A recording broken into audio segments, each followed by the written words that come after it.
지난 영상에 이어 소외와 왕따에서 나를 지키는 방법 두 번째 시간입니다. 첫 번째 영상을 못 보신 분들은 오른쪽 상단에 있는 링크 카드를 누르시면 볼 수 있습니다. 최종 화면으로도 첫 번째 영상을 올려놓겠습니다. 세계관의 충돌이 일으킨 파장. 나와 다른 세계관이 만나 충돌을 일으키게 되면 우리는 흔히 그것을 다르다고 인식하는 게 아니라 상대가 잘못했다고 느끼게 됩니다. 이 과정에서 우리는 상처를 받고 부정적 감정을 느낍니다. 상처를 받으면 처음에는 상대방 탓을 하면서 분노나 섭섭함을 표현합니다. 그런데 이런 부정적인 감정은 결국 자신을 향하게 됩니다. 자기 혐오, 자기 비하, 죄책감 등이 일어나는 거지요. 내가 재미있는 사람이었다면 그 두 친구가 나만 빼고 둘이서만 놀러가지 않았을 텐데 하는 생각이 듭니다. 그리고 다시 상처받을까 두려워 과도한 경계태세를 갖추게 됩니다. 불안의 감정이 올라와서 경보등을 과하게 작동시키는 겁니다. 자신을 방어하기 위해 문제를 회피하기도 합니다. 친구들과 마주치지 않으려고 평소와 다른 길로 다니거나 집에 혼자 틀어박혀 있습니다. 연인과 헤어진 다음에 그 사람과 자주 갔던 카페에 발길을 끊는 것도 일종의 회피라고 할 수 있습니다. 상처가 된 일을 자꾸 곱씹는 경우도 있습니다. 당시 나에게 상처되었던 말, 행동, 사건 등을 끊임없이 떠올립니다. 이것을 반추라고 합니다. 팀장님이 일을 지시할 때 표정이 너무 무서웠어. 그 표정이 자꾸 떠올라 이런 생각을 계속하는 겁니다. 자신이 가지고 있는 에너지를 이런 일에 쏟아버리면 정작 필요한 곳에는 에너지를 쓰지 못합니다. 다른 친구와 영화를 보러 가거나 퇴근한 뒤에 취미 생활을 하러 가는 등의 일을 벌일 기운이 없는 거지요. 이게 심해지면 무력감을 느끼게 됩니다. 무력감을 느끼는 환자분들을 보면 의외로 머릿속은 굉장히 복잡합니다. 자신의 부정적인 감정을 곱씹느라고 그런 것입니다. 운동을 할 에너지도 사람을 만나서 수다를 떨거나 책을 읽을 에너지도 없습니다. 당연히 일상을 꾸려가기가 어려워집니다. 무기력하다는 건 부정적인 것에 정신적 에너지를 쓰느라 힘이 빠진 거지 아무 이유 없이 기운이 없는 게 아닙니다. 세계관과 세계관이 소통할 수 있게. 그러면 어떻게 이 상처로부터 벗어날 수 있을까요? 다음에 비슷한 일을 또 겪을 때면 상처 덜 받고 털고 일어날 수 있는 방법이 있을까요? 답은 이미 나와 있습니다. 내가 가진 세계관을 수정하고 보완하는 거죠. 나의 세계관이 다른 사람의 세계관과 공존할 수 있어야 합니다. 공존하라는 건 상대에게 맞추라는 게 아니라 소통하는 방법을 찾으라는 겁니다. 우리가 상처를 받았다는 것은 기존의 세계관이 깨진다는 것을 말합니다. 세계관이 지나치게 경직되어 절대 안 깨지는 사람도 있습니다. 이런 사람들을 가리켜 일명 꼰대라고 합니다. 자녀가 아무리 싫다고 해도 부하 직원이 아무리 요구를 해도 자신의 세계관을 바꾸지 않습니다. 이 사람들도 상처를 받을까요? 받기도 하겠지만 자신의 세계관은 안 바꾸면서 타인의 세계관을 바꾸려는데 더 몰두합니다. 자신의 세계관을 수정하고 보완하는 게 훨씬 중요한데 말입니다.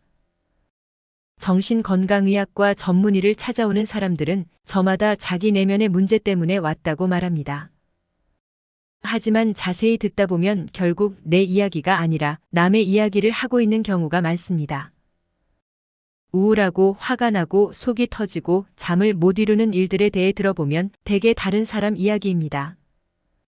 그 문제의 대부분은 부정적 감정과 관련된 것입니다.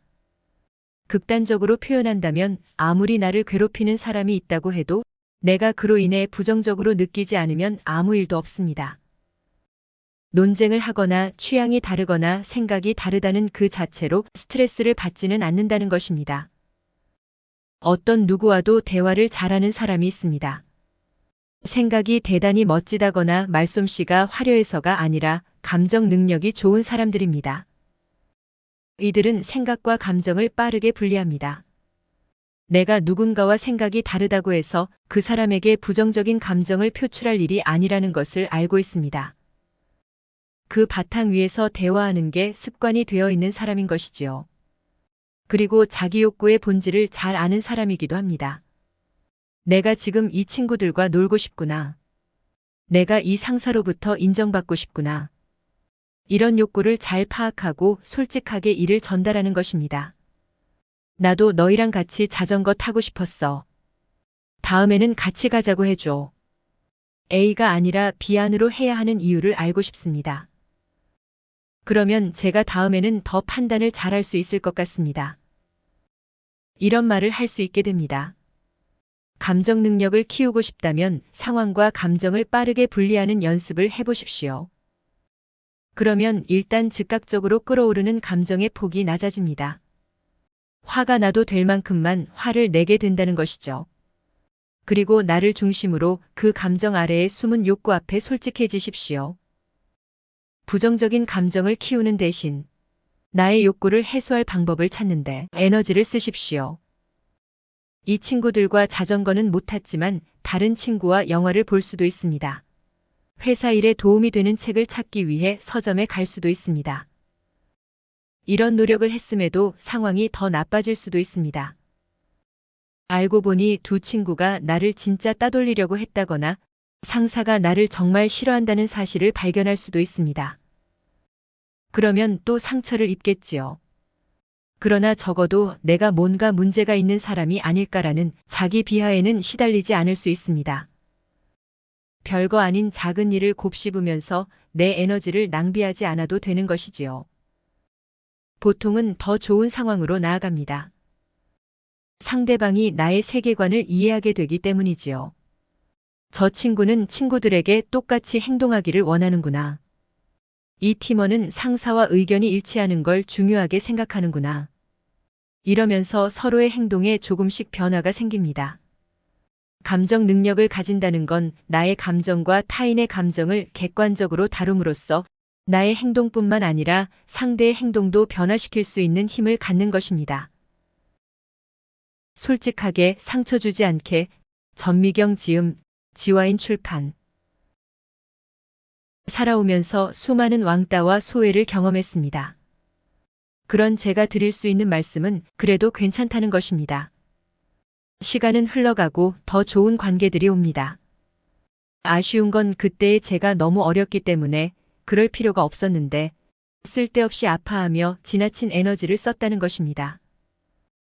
정말로 아무것도 아닙니다. 모든 것은 다 지나갑니다. 가장 중요한 것은 여러분 자신을 그 모든 것 가운데 지키는 것입니다.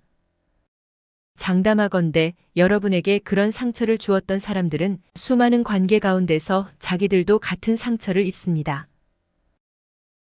지식담기였습니다. 함께 해주셔서 감사합니다. 영상이 좋으셨다면 구독과 좋아요, 공유 부탁드립니다.